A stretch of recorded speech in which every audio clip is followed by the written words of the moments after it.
ठीक है।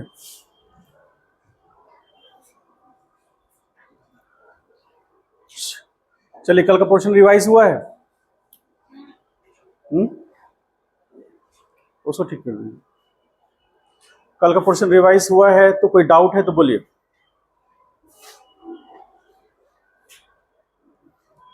चलिए, तो हम लोग आगे बढ़ते हैं एक क्वेश्चन से।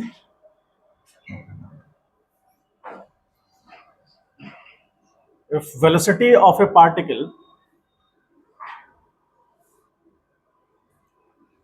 changes with time, कैसे? तो v is equal to T square. ठीक है। और एट इनिशियली एट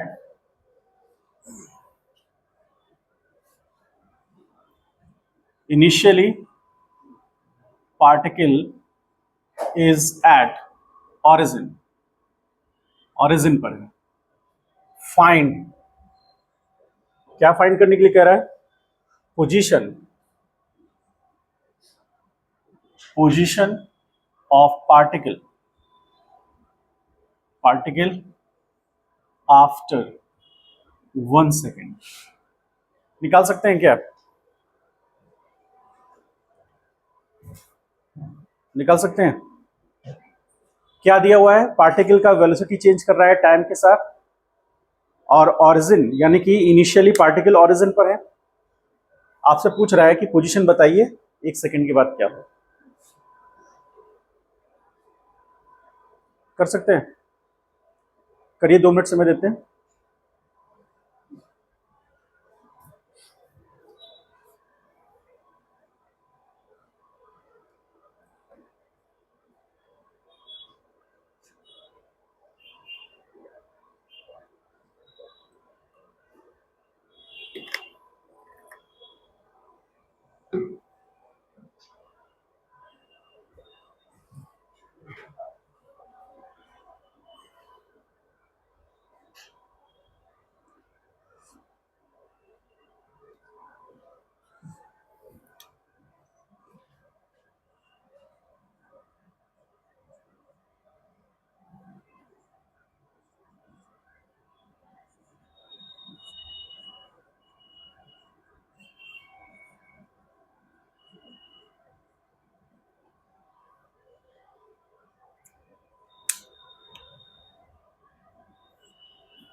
या आप लिमिटिंग वैल्यू ना दें तो भी चलेगा, बात वही है।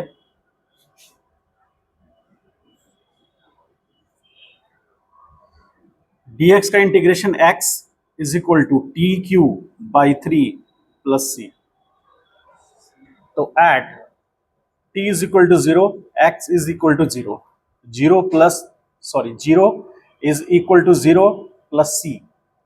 This implies c is equal to 0। तो फाइनल रिजल्ट क्या होगा?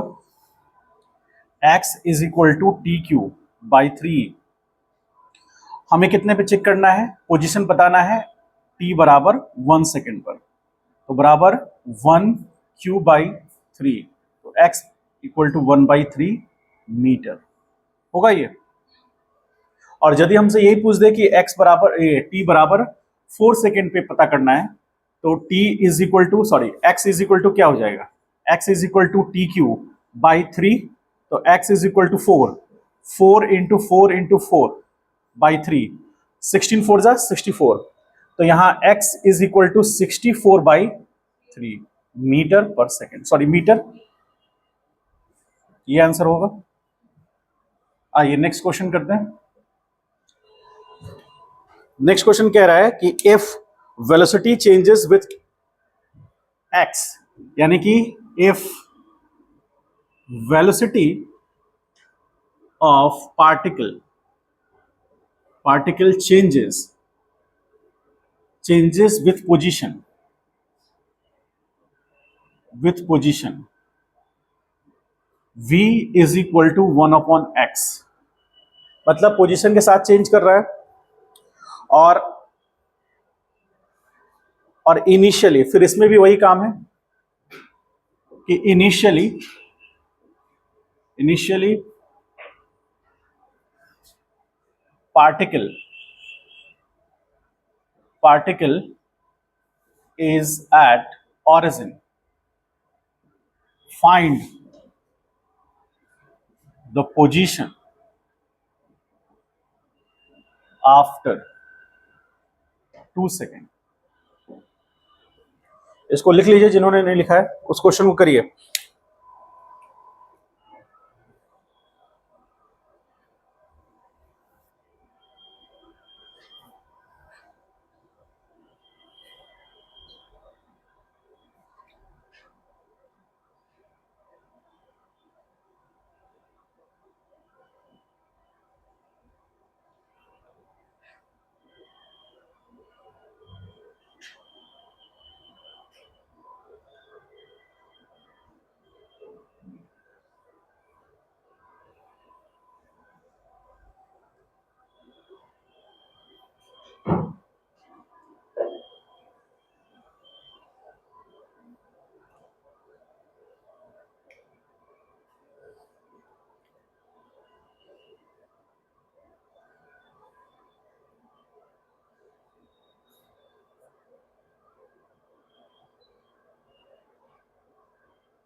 आ गया आंसर?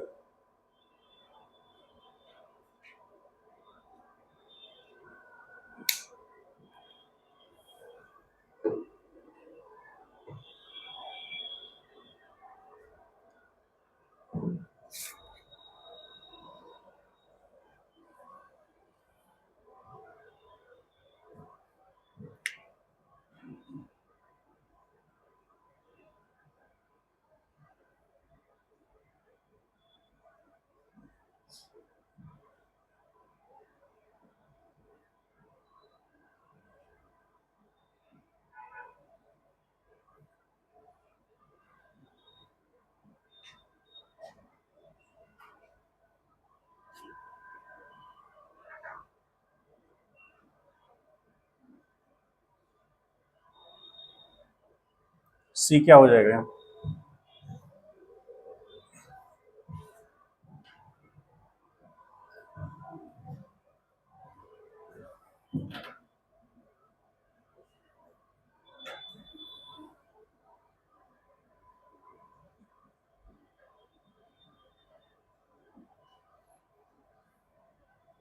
हमें कितने पे चाहिए? After 2 second. तो x square equal to 2t. तो x is equal to root under 2t. तो x is equal to root under 2 is equal to 2 metre. Answer आएगा. हो गया सर? आ रहा था? सॉल्व हो गया था? चलिए.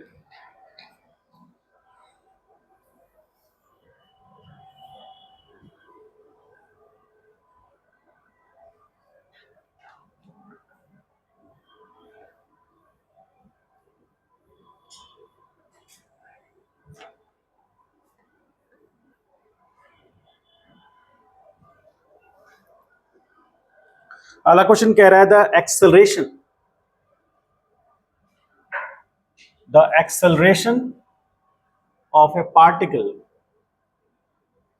particle changes with time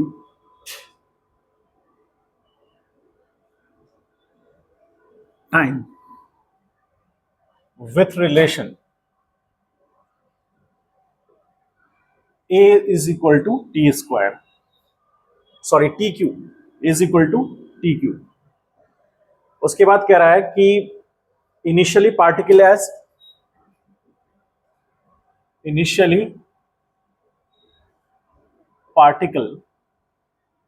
is at origin and in rest position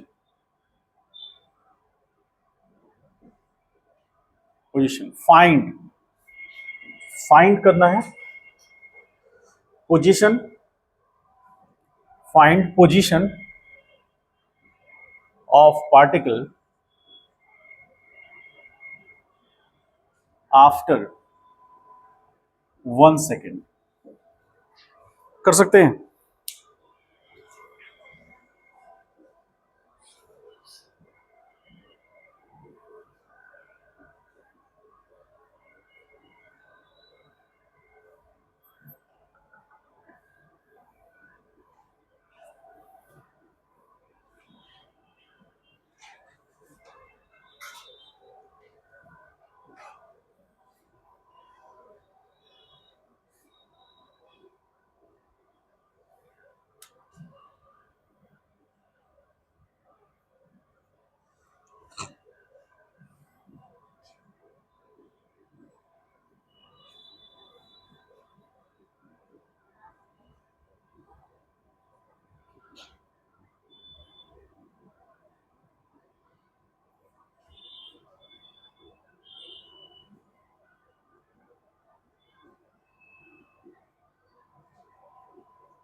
c बराबर 0 होगा तो v बराबर आएगा t पे पावर 4/4। अब ये जो एक्सप्रेशन है इसमें हमको पता करना है कि पार्टिकल का पोजीशन 1 सेकेंड, तो ये वेलोसिटी निकल रहा है, पोजीशन तो निकला नहीं। v बराबर t पे पावर 4/4 आया।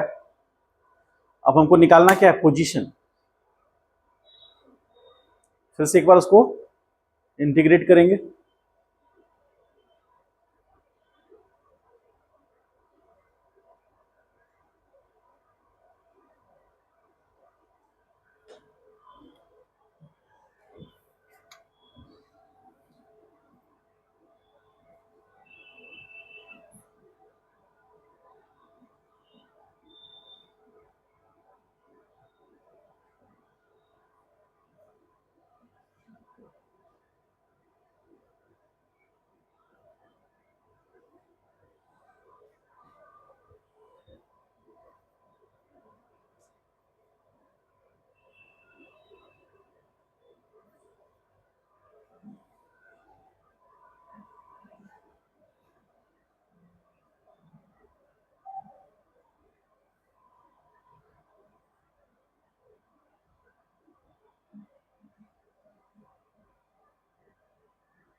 समझ में कुछ आ रहा है?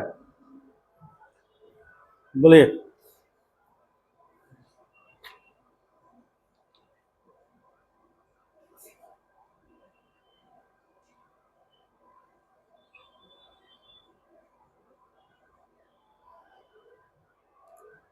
तो एक क्वेश्चन ये बनाइए, सेम ऐसा ही क्वेश्चन है।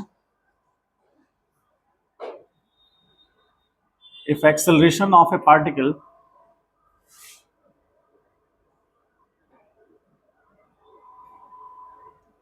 changes with time, a is equal to 3t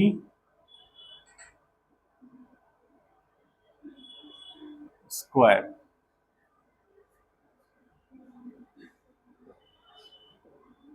Initially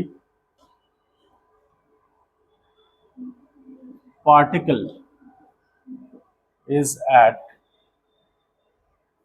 origin in rest position,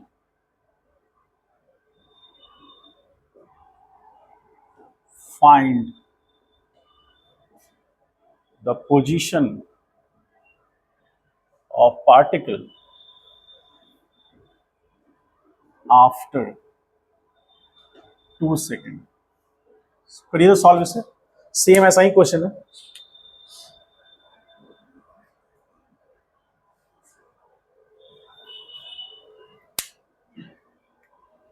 solve कीजिए।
आ रहा है ये?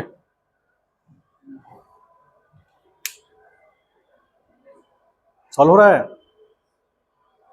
चलिए, तो इस तरह से क्वेश्चंस हम लोग, और कुछ क्वेश्चन हम आपको सीट में देंगे। एक टीपीएस कल परसों मिलेगा आपको, ठीक है, उसमें और क्वेश्चंस रहेंगे, ठीक है। तो ये कंप्लीट हो गया। अब हम लोग ग्राफिकल मेथड से देखेंगे कि इंटीग्रेशन का क्या एप्लीकेशन है, कैसे अप्लाई करते हैं ग्राफिकल मेथड में, ठीक है।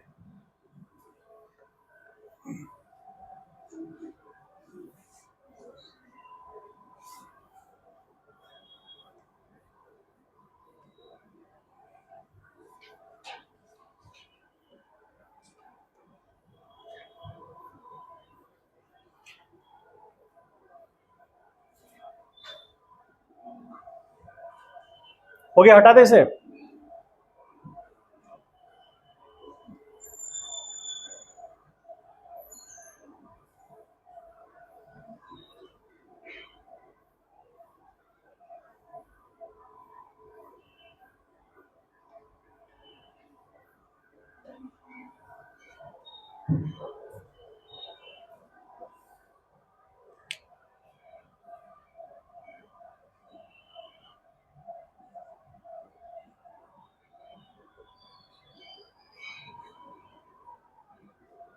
ग्राफिकल एप्लीकेशन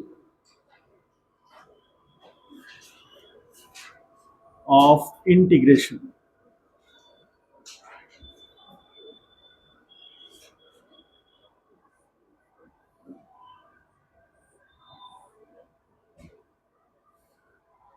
हेयरिंग दीजिए।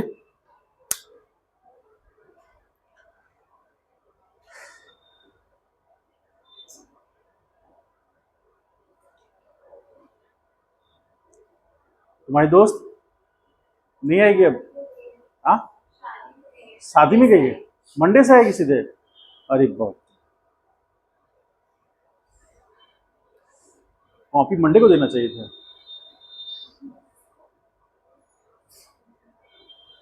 चलिए,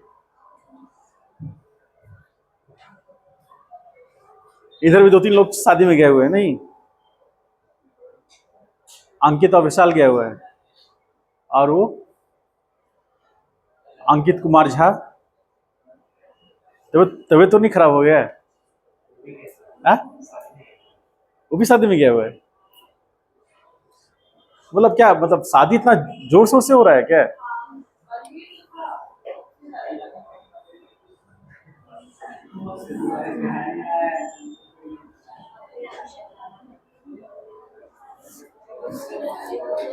मेरा कहना है शादी करना है तो धूमधाम से क्यों करना है?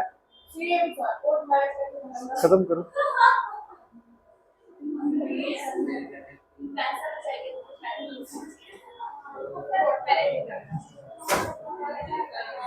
बताइए, दूसरे को पढ़ाई डिस्टर्ब कर रहे हैं, है ना? इतना खर्च होता है।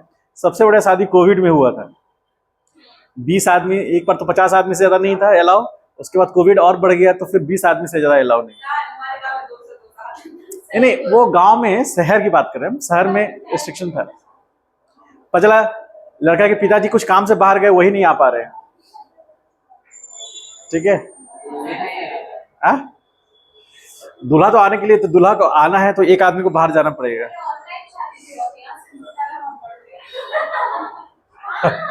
चलिए आइए।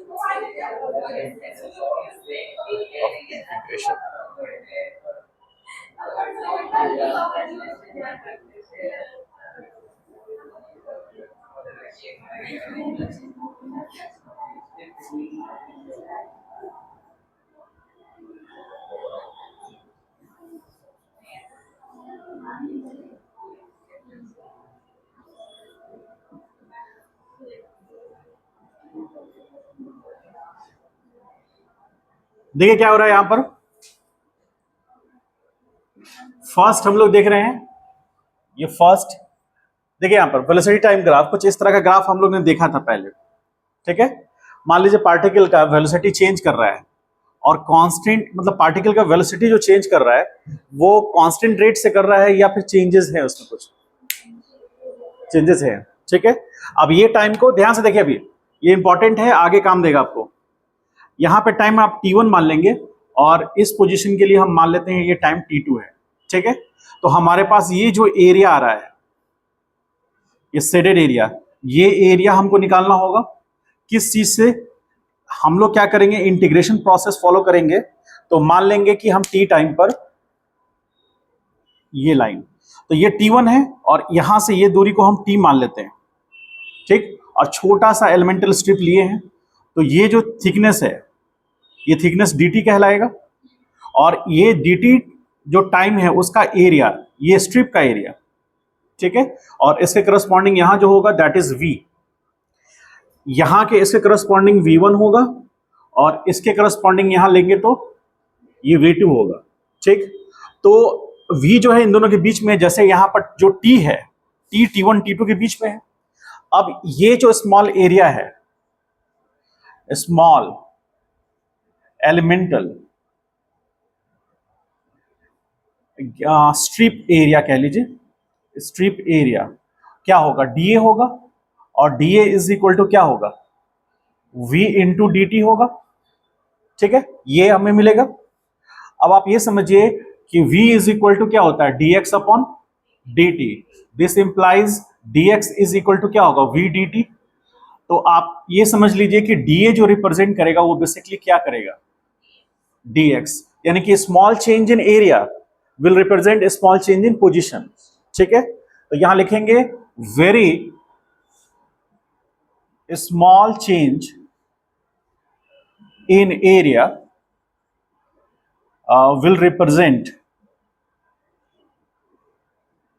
will represent very small change in position, very small change in position. और साथ ही साथ हम एक चीज और लिख सकते हैं यहां पर कि area under the VT graph gives change in position और डिस्प्लेसमेंट। इसको थोड़ा और अच्छे से लिखे तो ऐसे लिख सकते हैं, displacement covered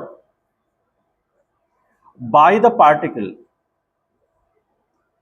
particle in time duration T1 to T2, T1 से T2 के बीच का जो टाइम ड्यूरेशन है उसमें पार्टिकल ने कितना डिस्प्लेसमेंट कवर किया वो हम यहां से देख सकते हैं। तो अब जैसे स्मॉल एरिया जो यहां लिए हुए हैं तो DA इज इक्वल टू आ गया VDT। अब यदि इसको इंटीग्रेट करेंगे तो ध्यान से देखें, यहां ऑपरेटर कौन है, T है, तो T स्टार्ट होगा T1 से। जब टाइम T1 था तो एरिया कितना था, इसको ध्यान से देखिए, ये सेटेड एरिया ले रहे हैं हम लोग। जब टाइम T1 था तो एरिया तो कोई कवर ही नहीं हुआ, जब आगे बढ़ेगा तब ना एरिया कवर होगा। ठीक है, तो इनिशियली एरिया जब टाइम T1 था तो एरिया 0 था, और जब टाइम T2 होगा तो टोटल एरिया ले लेंगे हम उसको। ठीक है, यहां लिमिटिंग वैल्यू लगा रहे हैं और ये होगा T2। तो यहां पर DA, तो DA क्या आया, A आया। अब यहां पुट करेंगे लोअर लिमिट 0 से अपर लिमिट A तक, और इक्वल टू यहां पर VDT है। तो हमको एक ऐसा रिलेशन चाहिए जो कि टाइम और वेलोसिटी के साथ हो। तो जैसे ये ग्राफ जो रिप्रेजेंट करेगा V is function of T। तो जैसे हम लोग अभी थोड़ा देर पहले देखे थे कि V is equal to T square, या कहीं पर V बराबर 2T स्क्वायर 2T क्यू आया था। तो वो जो V का वैल्यू था किसके टर्म में था, T के टर्म में।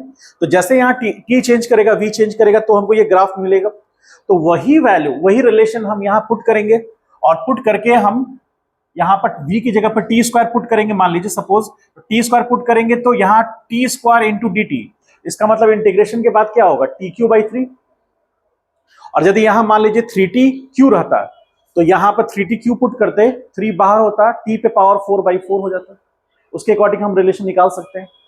तो यहां पर इंटीग्रेशन VDT T1 से T2 तक, हम इतना ही पे रिलीज कर रहे हैं इसको, A is equal to integration VDT T1 T2।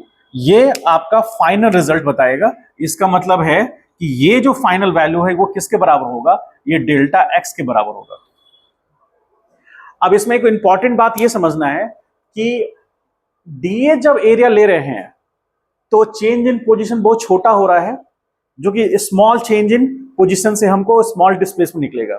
लेकिन जब इंटीग्रेट करेंगे तो हम कहां से कहां लेंगे, T1 से T2 तक। तो ये सिग्निफिकेंट चेंज है, स्मॉल चेंज नहीं है। स्मॉल चेंज ये है, लेकिन ये सिग्निफिकेंट चेंज है। तो सिग्निफिकेंट चेंज जब टाइम का लेंगे तो उसका करस्पॉन्डिंग जो एरिया निकलेगा वो रिप्रेजेंट करेगा significant change in position, that is displacement. तो सिग्निफिकेंट चेंज इन पोजीशन को हम डेल्टा एक्स से रिप्रेजेंट करेंगे। यदि इनफाइनेटेसिमली स्मॉल चेंज होता तो हम उसको डीएक्स से रिप्रेजेंट करते। तो इंटीग्रेशन से पहले वो छोटा डीएक्स होगा, लेकिन इंटीग्रेशन के बाद वो कंप्लीट एक बड़ा डिस्प्लेसमेंट बनेगा, जो हम यहां पर लिखे भी हैं। ठीक है, तो यहां पर ये समझ लेना है कि स्मॉल जो चेंज होगा, स्मॉल वेरी स्मॉल चेंज के कारण टाइम में तो हमको छोटा डिस्प्लेसमेंट मिलेगा जिसको हम dx बोलेंगे, लेकिन जब इंटीग्रेट कर देंगे तो हमको बड़ा डिस्प्लेसमेंट मिलेगा जिसको हम डेल्टा x बोलेंगे। ठीक है, अब इसके करस्पॉन्डिंग यहां पर मान लीजिए कोई पोजीशन होगा, यहां पोजीशन मान लीजिए 2 मीटर है और यहां पोजीशन आया सपोज 6 मीटर, तो 6 - 2 जो मिलेगा हमको क्या मिलेगा, डिस्प्लेसमेंट मिलेगा। समझ गए। और ये आपको याद रखना है, कभी कभी डायरेक्ट क्वेश्चन भी इससे दे देता है, नीट वगैरह में डायरेक्ट क्वेश्चन दे देता है। बहुत सारे छोटे छोटे एग्जाम्पल्स एग्जाम होते थे पहले, आप लोगों को पता है स्टेट्स का अपना अपना एग्जाम होता था पहले, तो उसमें पूछता था, जैसे बिहार कंबाइंड का एग्जाम हुआ, उसमें बिहार में जितने इंजीनियरिंग कॉलेजेस हैं उसके लिए अलग से एग्जाम होता था। यूपी में अलग है, महाराष्ट्र में अलग, कर्नाटक में अलग, कर्नाटक में आज भी होता है, कॉमेट के बोलते हैं उसको। तो अलग अलग एग्जाम के अलग अलग उसके एग्जामिनेशन होते थे अलग अलग कॉलेजेस के लिए, लेकिन अब जेई मेंस के थ्रू सबका हो रहा है एक साथ। जैसे सीयूटी, सीयूटी के नाम सुने? सीयूटी एग्जाम क्वालिफाई करने के बाद आप इंडिया के जो टॉप यूनिवर्सिटीज है उसमें रैंकिंग होगा, यदि आपका अच्छा मार्क्स होगा तो टॉप यूनिवर्सिटीज मिलेंगे, और यदि मार्क्स कम आएगा तो जो एवरेज यूनिवर्सिटीज है वो मिलेगी। सेम उसी तरह जैसे जेई मेंस में होता है। इसलिए अभी के समय में कॉम्पिटेटिव एग्जाम बहुत इंपॉर्टेंट हो गया है। आप किसी भी फील्ड में जाएंगे, कोई भी फील्ड में, आप एग्रीकल्चर इंजीनियरिंग भी करना चाहते हैं तो उसके लिए भी कॉम्पिटेटिव एग्जाम देना पड़ेगा, तब कॉलेज मिलेंगे। समझ गए? तो उसके लिए आपको यह ध्यान में रखना है, कभी कभी डायरेक्ट क्वेश्चन उससे उससे एग्जाम में पूछ देता है, जेई मेंस में नहीं पूछेगा, नीट में पूछ देता है कभी कभी। ठीक है, तो इसको राइट डाउन कीजिए। अगला क्वेश्चन में, अगला टॉपिक में आते हैं हम लोग।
हो गया?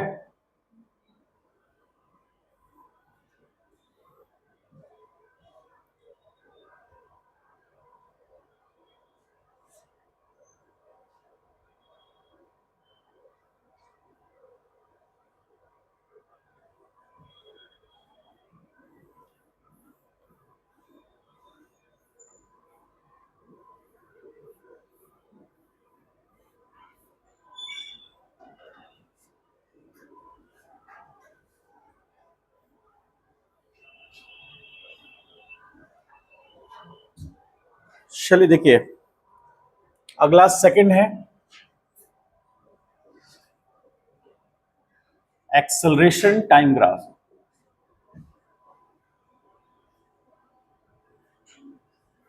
ठीक है, हाँ, एक्सेलरेशन टाइम ग्राफ, तो y एक्सिस पे एक्सेलरेशन होगा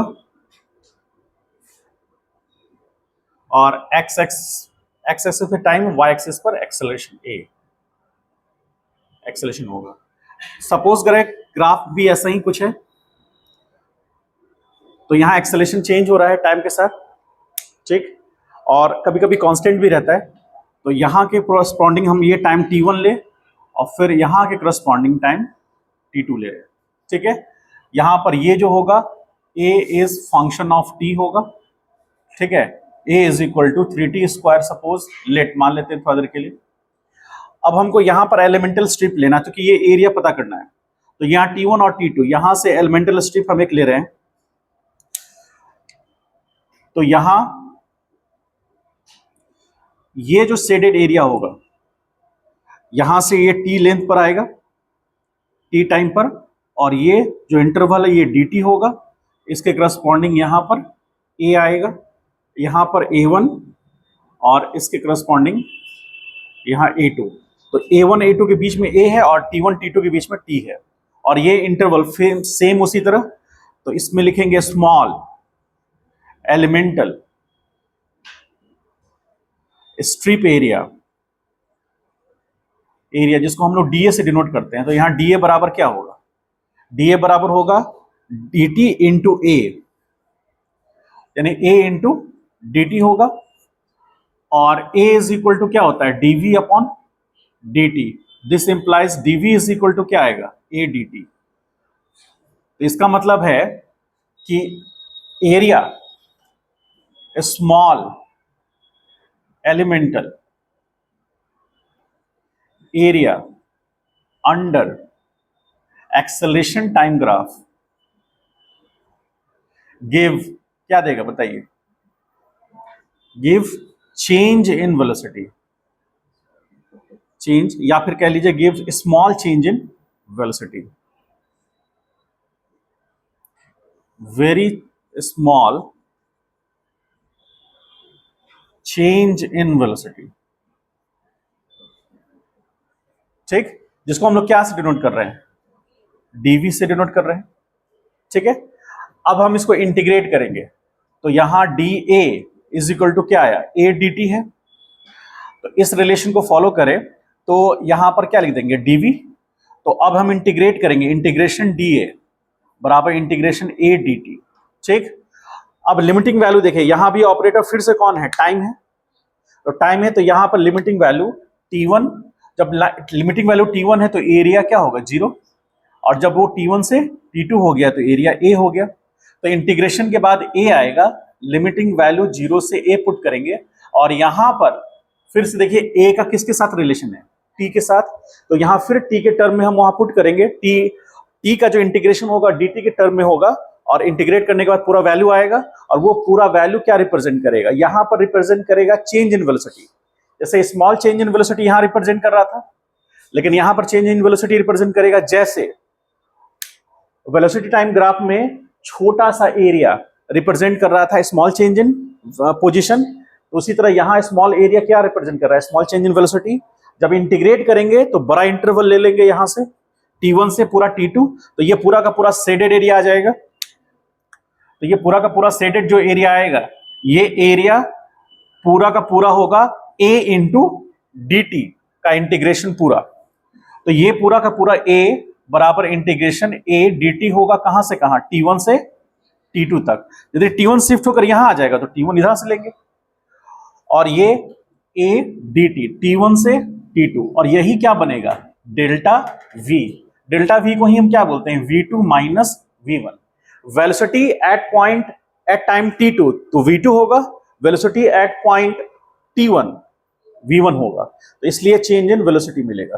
तो फाइनल ये, इसको और अच्छे से लिखना चाहें तो ऐसे लिख सकते हैं, A is equal to integration A D T T1 to T2 बराबर V at T2 minus V at T1।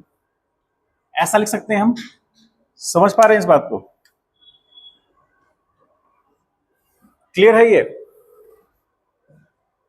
हाँ, V2 final velocity, V T2 क्यों कह रहे हैं, फाइनल वेलोसिटी किस पोजीशन पे, किस टाइम पर, T2 पर, और ये वेलोसिटी है कब, T1 टाइम पर। इसी को V2 माइनस V1 कर रहे थे हम लोग, इसी को हम ऐसे लिख सकते हैं, A is equal to integration A D T T1 T2 बराबर V2 माइनस V1। और इसमें हम लास्ट में क्या लिख पाएंगे, लिखेंगे area, area under under acceleration time graph, graph gives change in velocity, velocity for the time interval T1 to T2। लिखिए इसको,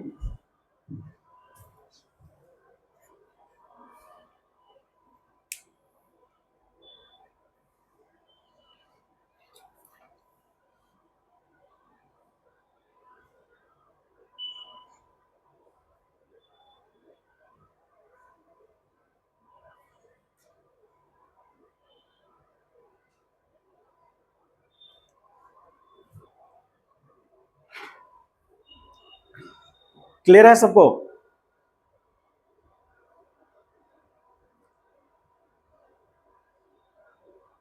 मैथमेटिक्स फिजिक्स का आज कितना नंबर लेक्चर है आज पता है? 16वां है आज, 15 अपलोड हो चुका है। कोई भी डाउट हो, दिक्कत हो, उसको देखिए, और उसके बावजूद भी दिक्कत है तो पूछिए, ठीक है? क्योंकि यही 16 लेक्चर्स जो आज खत्म हो जाएगा, मैथमेटिकल फिजिक्स आज फिनिश हो जाएगा, कल से हम लोग motion and straight line start करेंगे, ठीक है? तो ये 16 लेक्चर्स को अच्छे से रिवाइज कीजिए, उसको देखिए, जो डाउट है उसको नोट आउट कीजिए, नोट आउट कीजिए, और फिर पूछिए।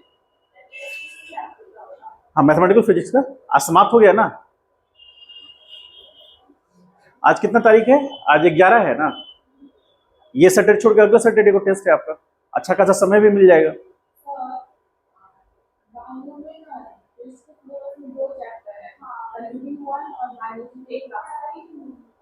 हाँ, कौन सा लिविंग वर्ल्ड? अच्छा अच्छा, ठीक है, तो लिविंग वर्ल्ड से ही क्वेश्चन रहेगा।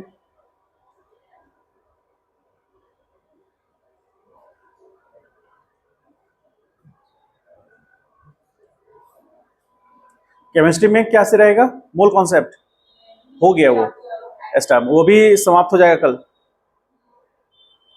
उसमें 20 लेक्चर्स।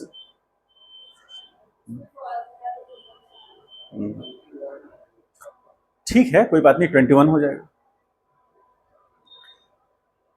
अच्छे से रिवाइज कीजिए उसको।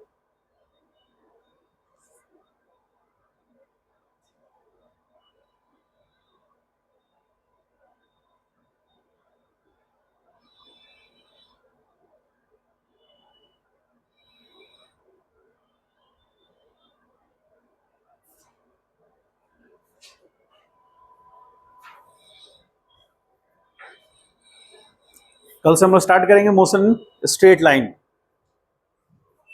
ठीक है? वो भी चलेगा, कम से कम 10 क्लास चलना चाहिए।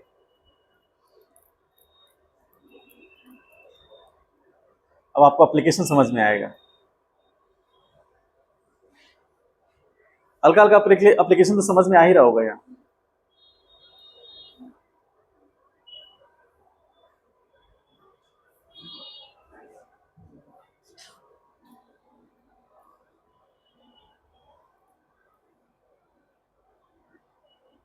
उत्कर्ष क्या हो रहा है कुछ? हाँ, थोड़ा थोड़ा क्यों हो रहा है? हाँ, तुमको कहीं नहीं जाना है ना? शादी में जाना है तुमको भी? एडमिशन कराने के लिए कितने दिन के लिए जाना है?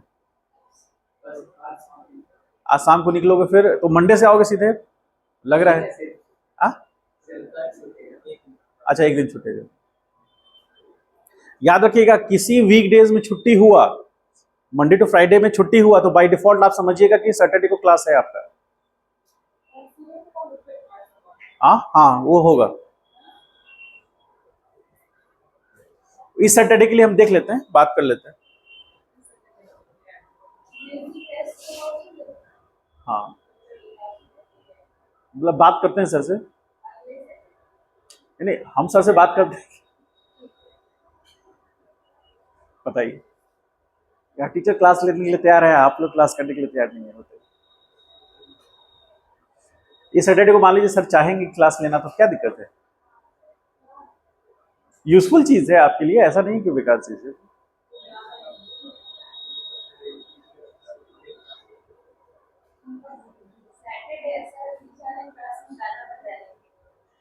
पिछले क्लास में क्या होगा?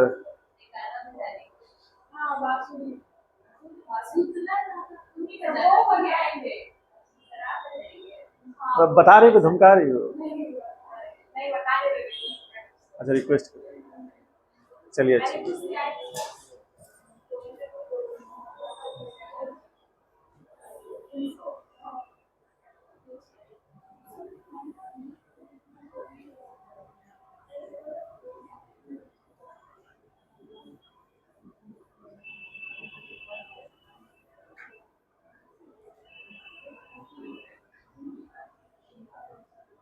हो गया, ये हटाए, क्लियर है?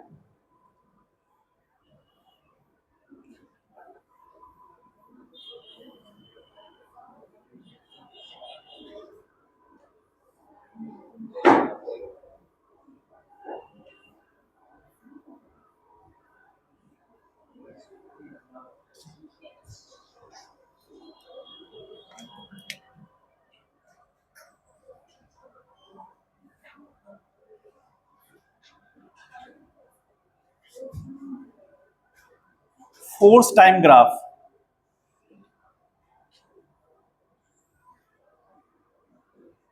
टाइम और वाई एक्सिस पर फोर्स है, ठीक। फोर्स चेंज कर सकता है, कांस्टेंट भी रह सकता है, हो सकता है? बोलिए। फोर्स कांस्टेंट भी रह सकता है और चेंज भी कर सकता है। कोई ऐसा एग्जांपल जिसमें फोर्स कांस्टेंट हो? डे टू डे लाइफ में कोई ऐसा एग्जांपल है आपके पास जिसमें बॉडी पर लगने वाला फोर्स कांस्टेंट है? हाँ, ग्रेविटेशनल फोर्स कांस्टेंट है। मान लीजिए, सपोज करें पेन को ऊपर फेंके फिर नीचे आ गया, तो यहां पर फोर्स कहां मैक्सिमम है, कहां पर कम होगा, या सब जगह बराबर होगा? बोले। हाँ, तो कहां मैक्सिमम होगा?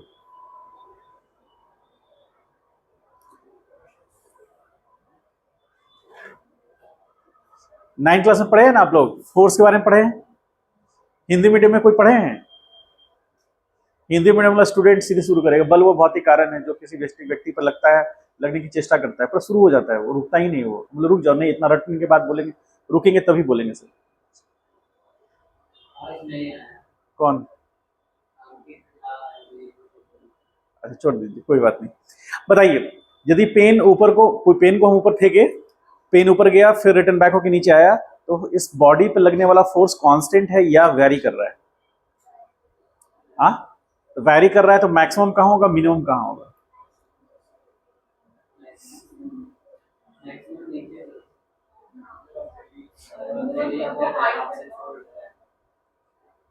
अच्छा, इसमें फोर्स क्या लग रहा है? फोर्स जो F है वो किसके बराबर होगा, क्या होगा वो फोर्स? आज तक जीवन में आपने कितने तरह के फोर्सेस को जाना है, पढ़ा है कितने तरह के फोर्सेस को? बोलिए, जितना भी पढ़ा होगा बताइए।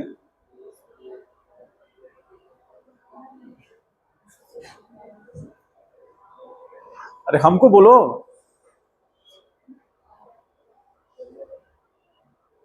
उसको बोलोगे वो करेक्ट नहीं कर पाएगा। तुम बोलोगे तो वही बोलेगा हाँ हम भी इमोशनल फोर्स पढ़े हैं। तुम ठीक कर रहे हो। एक इमोशनल फोर्स भी होता है। देखो तुम दोस्त नहीं हो, तो तुम सर से मेरे लिए इतना झूठ नहीं बोल सकते हो। बताओ तुम्हारे से तुम हम कितना लिट्टी खिला चुके हैं, आज वही दोस्ती का सिला दे रहे हो तुम। ये इमोशनल फोर्स है।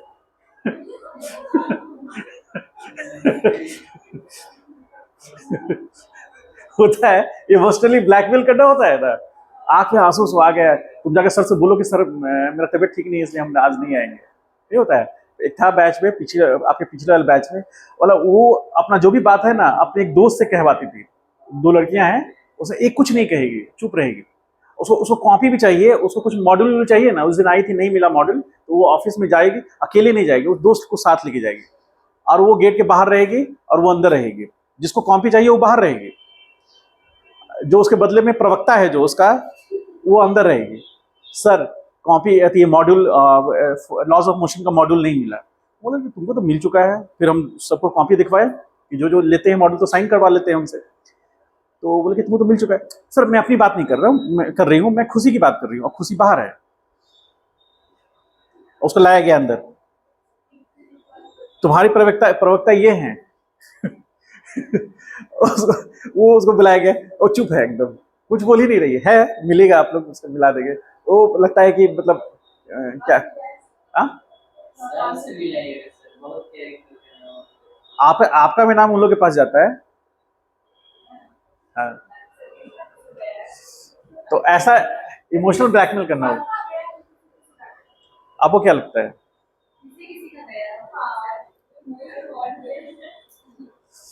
एक 2022 बैच में, 22 से 24 वाला बैच में एक बच्चा था, आ, उसका नाम था साहस।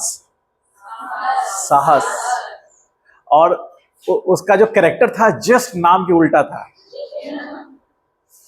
पढ़ा रहे अचानक बेंच में से कूद गया, बेंच में से उछल गया, बेंच फान कर उधर चला गया। मतलब क्या हुआ? सर छिपकली है। हम शौक रह गए। मैंने सोचा तुम्हारा नाम? सर साहस। कौन रखा, माँ पापा या फिर कोई दूसरा कोई रख के चला गया नाम? अब मतलब बॉडी शरीर इतना तगड़ा था, और उसको देखकर, वो छिपकली को देखकर कितना भाग गया बताइए। उसको उसको उसको यहाँ पर प्ले हो रहा था, उसमें उसको उसके दोस्त लोगों ने, सोचिए उसका कैरेक्टर क्या होगा, उसके दोस्त लोगों ने उसको कटप्पा का रोल दिया था। और जब परफॉर्म करना था, मतलब कि प्रैक्टिस करना था, तो ही नहीं आ रहा था वो। और जब प्रैक्टिस खत्म हो जाता तब वो आता था। तो बोले क्या कटप्पा, तुमको रोल मिलाया तुम कर ही नहीं रहे? नहीं सर, मैं कटप्पा के रोल को पसंद नहीं करता। बोले ओहो, अमरेंद्र महाबली की धर्मेंद्र बाहुबली क्या? तो वो उसका अपना रोल कर रहा था, उसके कारण वो प्ले ही नहीं हो पाया। तो प्रोग्राम में होता नहीं है।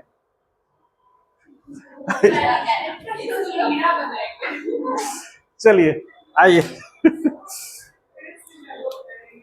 वो बच्चा जो था ना साहस, वो बच्चा था ममाज बॉय। मतलब मम्मी उसको छोड़ने आती थी, और वो पूछता था सर क्लास है? तो हम लोग बोलते थे हाँ है। तो रुक जाइए सर, हम मम्मी को बोल देते हैं, मम्मी चली जाएगी। वो बाहर बालकनी से बोलता था मम्मा तुम जाओ क्लास है। ममाज बॉय था वो। सब उसके बैचमेट्स को इस बात पर चढ़ाते थे, हम मना करते थे लेकिन सब चढ़ाते थे। फिर धीरे धीरे धीरे धीरे धीरे उसके अंदर मतलब कॉन्फिडेंस आया, फिर वो अकेले आना जाना।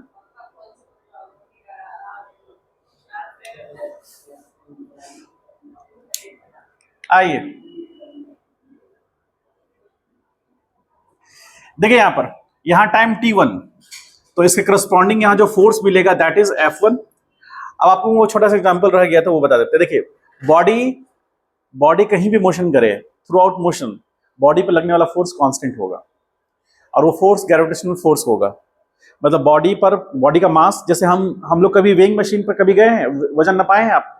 कभी कहीं डॉक्टर या फिर कहीं आप क्लिनिक में जाइएगा तो वहां रहता है, आप उस पर खड़े होते हैं तो वेट मेजर करता है। तो वेट मेजर कर कैसे लेता है वो? तो जो ग्रेविटेशनल फोर्स ग्राउंड अपनी ओर खींच रहा है, जिस फोर्स के कारण बॉडी को, उसका मास और इंटू जी। ठीक है, मेरा मास मान लीजिए कि सपोज करें 80 केजी है, तो 80 केजी जो है मेरा मास, कैसे निकल के आ रहा है, वो कैसे मेजर करके बता रहा है कि 80 केजी मास है आपका? तो वेट डब्ल्यू क्या होता है? डब्ल्यू वेट होता है, और वेट बराबर होता है एम इंटू जी। जी का वैल्यू तो कांस्टेंट है, तो इसका मतलब है कि अलग अलग मासेस का वेट अलग अलग होगा। ठीक है, यदि कोई छोटा बच्चा है जिसका मास 20 केजी है, वो उस पर चढ़ेगा तो 20 केजी दिखाएगा उसको। जी तो सबके लिए कांस्टेंट है, उसमें स्प्रिंग लगा हुआ रहता है, तो वो उसका स्प्रिंग कांस्टेंट होता है, हम आगे बताएंगे आपको। जी सबके लिए कांस्टेंट है, मास चेंज होगा वही मास वो दिखाएगा। ठीक है, जितने वेट से हम उस वेइंग मशीन को दबाएंगे उतना ही वो दिखाएगा। यदि आप उस पे इंसान को छोड़िए, एक बोरा रख दीजिए, बोरे का जितना वजन होगा वो दिखाएगा उसमें। जो आप सब्जी वगैरह लेने जाएंगे या फिर कहीं पर जो अनाज वगैरह का दुकान होता है, वहां पर वो वेइंग मशीन होता है, उस पर अनाज वो रखता है और वो वेइंग करके दिखाता है। ऐसा थोड़ी नहीं कि वो मना कर देगा आप चढ़ेंगे तो, कि नहीं हम सिर्फ इंसान का वजन, वहां से पर्ची निकल के थोड़ी ना आएगा कि हम इंसान का सिर्फ वजन लेते हैं। उसका उसका एआई इतना मजबूत नहीं हुआ है। हो सकता है, आदनान सामी को जानते हैं आप लोग? आदनान सामी एक बार चढ़ गए थे, एयरपोर्ट के पास वेइंग मशीन था, उस पर तो पर्ची निकल के आया, यात्रीगण से अनुरोध है कि सब अपना वजन एक एक करके तौलाएं।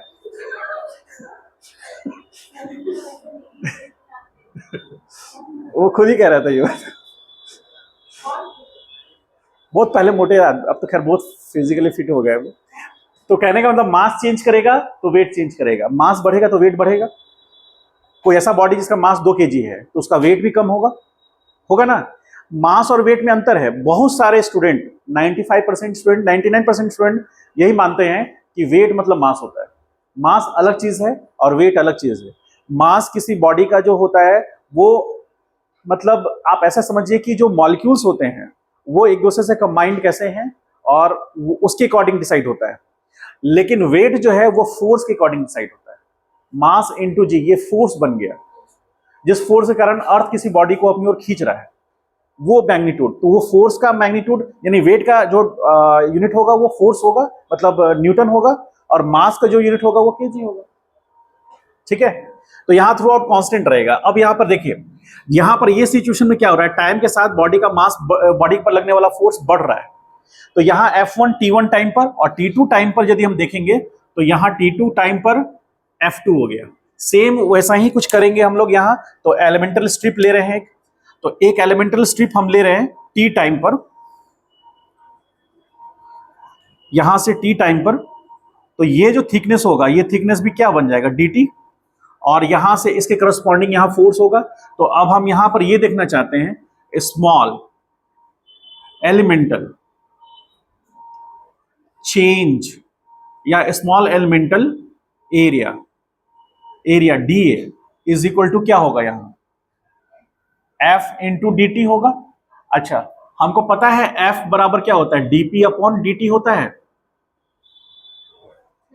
Rate of change of linear momentum, जो न्यूटन सेकंड लॉ बोलता है, is directly proportional to applied external force. और जब हम इक्वेट कर देते हैं तो F बराबर dP अपॉन dt होता है। तो यहां से dP इज इक्वल टू क्या आ जाएगा, F dt आएगा, और यही F dt यानी कि dA क्या बताएगा, dP बताएगा।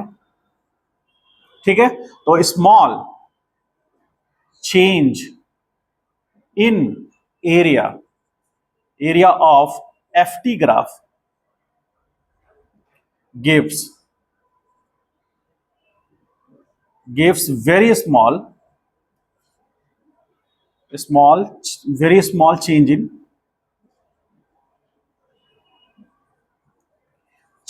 in momentum।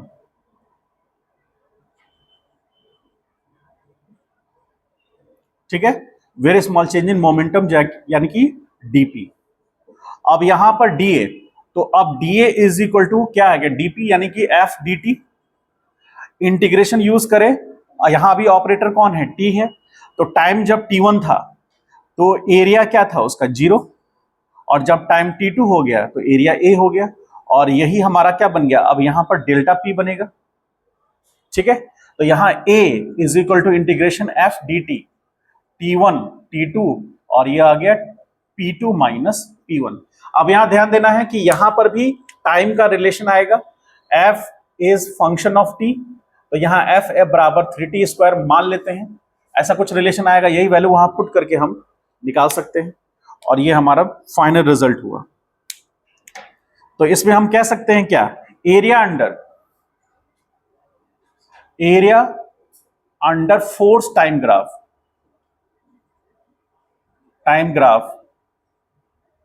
gives change in momentum। लिखिए इसको, एक लास्ट बच गया है, उसको खत्म करते हैं, जल्दी से लिखिए। तो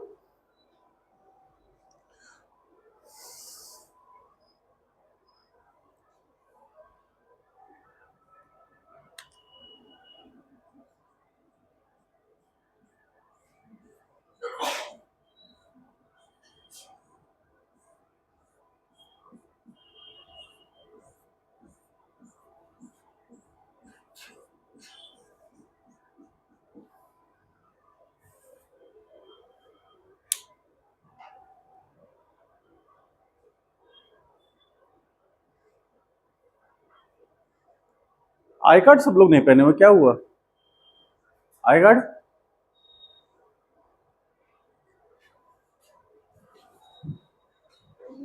भूल गए, तो बैग में क्यों नहीं रखते हो? ये तो हम हमेशा याद करके पहनते हैं।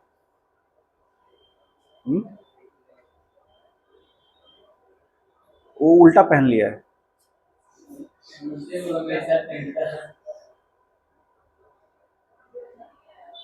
आप लोगों को मजबूरी लगता है कि पहनना, इसलिए नहीं है ना, पढ़ना भी मजबूरी लगता है। पैसे यदि पैसे कमाने के लिए पढ़ना है तो पढ़ने को एंजॉय नहीं कर पाइएगा, यदि लाइफ में कुछ काबिल बनने के लिए पढ़ना है तो एंजॉय कीजिएगा। इसलिए करना है क्योंकि लाइफ में अच्छा कुछ करने के लिए ये भी एक बहुत बड़ा रास्ता है जिससे आप जीवन में बहुत कुछ कर सकते हैं, उसके बदले पैसा मिलेगा आपको। पैसा तो ठीक है, एक चीज है, लेकिन एम पैसा नहीं होना चाहिए। एम होना चाहिए कुछ ऐसा चीज करे जिससे कि लोग आपको अप्रिशिएट करें। चाहोगे ना कि लोग हमको अप्रिशिएट करें? तो कभी ऐसा हो सकता है क्या कि सुबह में 12 बजे तक सोए हुए हैं, अचानक 1 बजे उठे, फ्रेश हुए, बालकनी में गए, सब लोग आपकी जय जयकार कर रहे हैं, आप आंख कैसे खोल कैसे कर रहे हो, अरे सब जय जयकार कर रहे हैं, ऐसा हो सकता है क्या?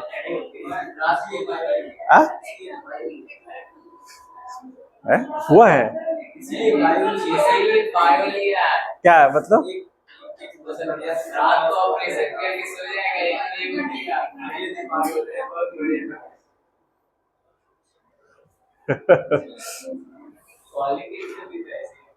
तो अरे पॉलिटिक्स में तो हम क्या बोल रहे हैं, वो 12 बजे तक सोए रहता है क्या कोई पॉलिटिशियन? पॉलिटिशियन को कितना कुछ झेलना पड़ता है, कितना कुछ मैनेज करना पड़ता है, उसको रात का नींद उड़ा हुआ रहता है, समझे? आपको हमको नहीं दिखता है, आपको हमें नहीं दिखेगा, लेकिन उसके साथ बहुत सारी समस्या।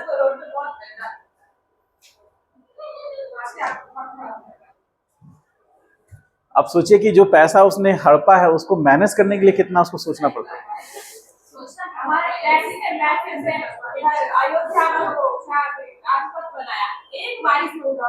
अच्छा ठीक ठीक, तुम 2 बारिश में दहा देना, चलो करिए, लिखिए। टैक्स दी हो क्या आज तक?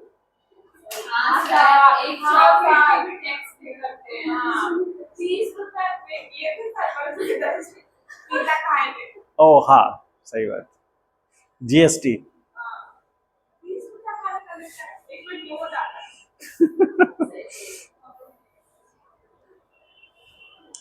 चलिए, जिनका जो काम है उसको छोड़िए, अपना काम बेहतर तरीके से करना है, और क्या है कि नहीं? एक एम बनाइए, एम बनाइएगा तो फिर पढ़ने में मजा आएगा, एम होना चाहिए। हर दिन रात को 10 मिनट समय निकालिए, एक डायरी लिखिए कि आज मैंने ये काम किया, कल मुझे ये काम किया। तो वही तो कंटिन्यू करना है।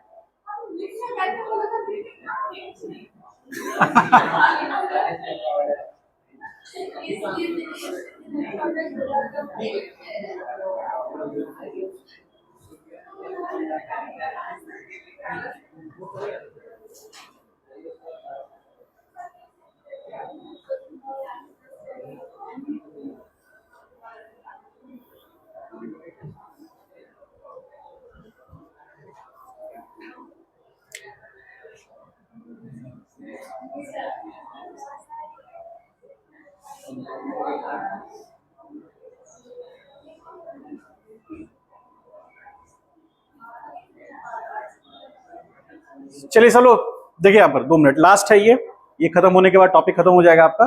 एक्सेलेरेशन पोजीशन ग्राफ, यानी कि वाई एक्सिस पर एक्सेलेरेशन होगा और एक्स एक्सिस पर पोजीशन होगा। तो देखिए 2 मिनट, उसके बाद आराम से आप समय मिलेगा, आप उतार लीजिएगा। एक्स हो गया पोजीशन, पार्टिकल का पोजीशन हो गया ये, और वाई एक्सिस पर हमें मिलेगा acceleration.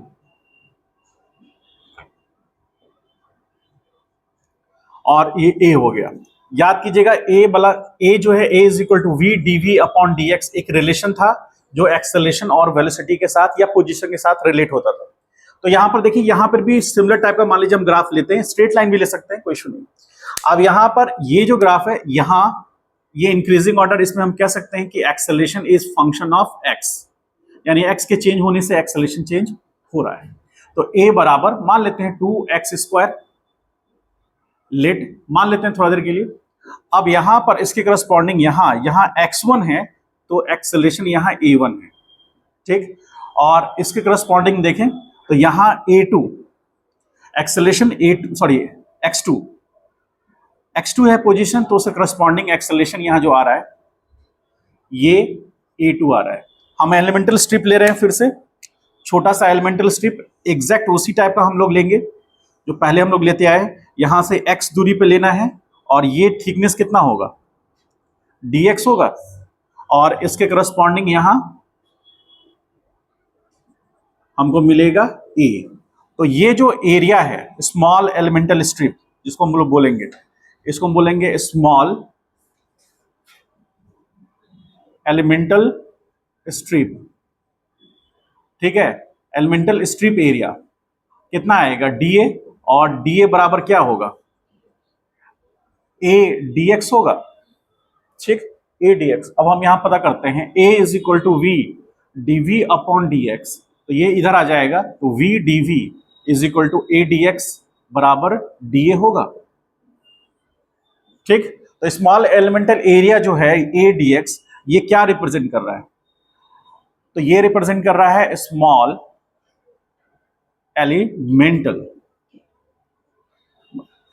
Elemental area gives v into dv। अब इसको इंटीग्रेट करेंगे तो कुछ एक कंक्लूजिंग पॉइंट आएगा, ध्यान से देखेंगे उसको। तो यहां पर dA is equal to a dt dx आया, that is equal to v dv आया। अब इंटीग्रेशन दोनों साइड यूज करेंगे, x का ऑपरेशन है यहां पर, x ऑपरेट करेगा। तो जब हम x1 लिए, x is equal to x1 लिए, तो एरिया कितना था, 0, और जब वो x1 से x2 हो गया तो एरिया a हो गया। तो यहां a लिमिटिंग वैल्यू 0 से a बराबर इंटीग्रेशन a dx, और यहां x1 से x2, यही निकल के हमको क्या देगा, v। अब यहां पर इसको इंटीग्रेट करेंगे, आगे देख के करेंगे हम लोग इसको। तो यहां पर जो इंटीग्रेशन है is equal to integration v dv लेंगे। जब उसका पोजीशन x1 है तो वहां पर वेलोसिटी v1 होगा, और जब उसका पोजीशन x2 हो गया तो वेलोसिटी v2 होगा। अब यहां पर देखिए v dv, तो v का इंटीग्रेशन, यानी कि यहां पर v पे पावर कितना है, 1, तो 1। अब यहां पर इंटीग्रेशन करेंगे तो 1 + 1, यानी कि v पे पावर 2/2 हो जाएगा। Lower limit v1, upper limit v2। और यहां पर ऑपरेशन किसका होगा, a का, x के टर्म में, क्योंकि यहां पर देखिए a एक्स के टर्म में दिया हुआ है, तो यहां पर ऑपरेशन जब होगा तो यहां पर जो भी एक्स का वैल्यू आएगा टर्म ए का एक्स के टर्म में आएगा, उसको इंटीग्रेट करेंगे।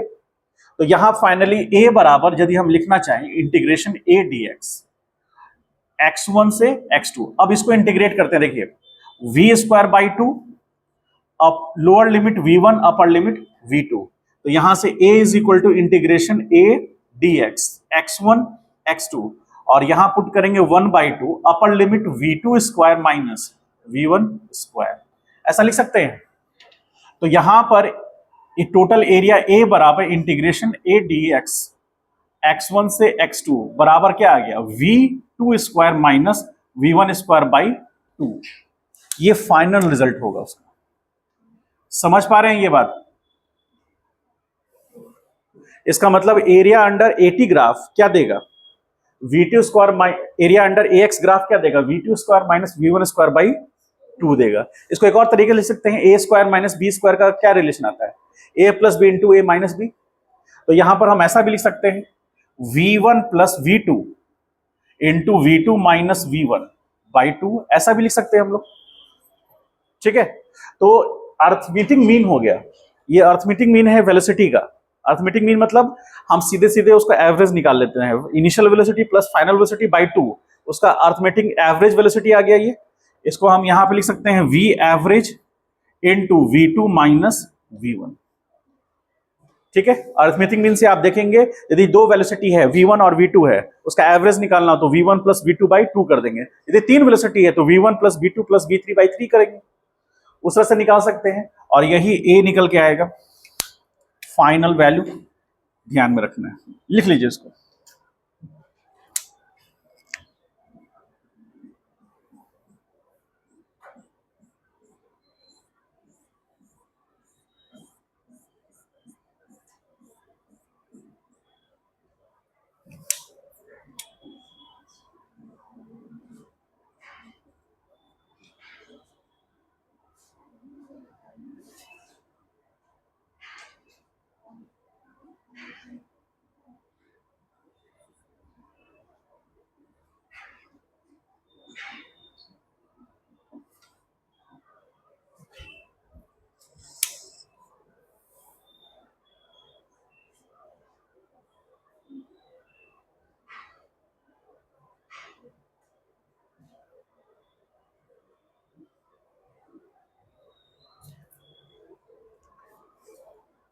तो इस तरह से आपका कंप्लीट हो गया है मैथमेटिकल फिजिक्स, और यही आपके टेस्ट में आएगा, इसी से रिलेटेड क्वेश्चंस आएंगे। ठीक है, और 15 क्वेश्चन रहेंगे। कल से हम लोग स्टार्ट करेंगे मोशन अलोंग स्ट्रेट लाइन। ठीक है, ध्यान में रखना है, स्ट्रेट लाइन मोशन रहेगा। 2-3 टर्म्स ऐसे हैं जहां पर दिक्कत ज्यादा आएगी आपको, एक तो रिलेटिव वेलोसिटी आएगा, और एक आएगा जब हम मोशन अंडर ग्रेविटी थोड़ा देखेंगे तब, बाकी सब बन जाएंगे। ठीक है, राइट डाउन कीजिए आप लोग तब तक।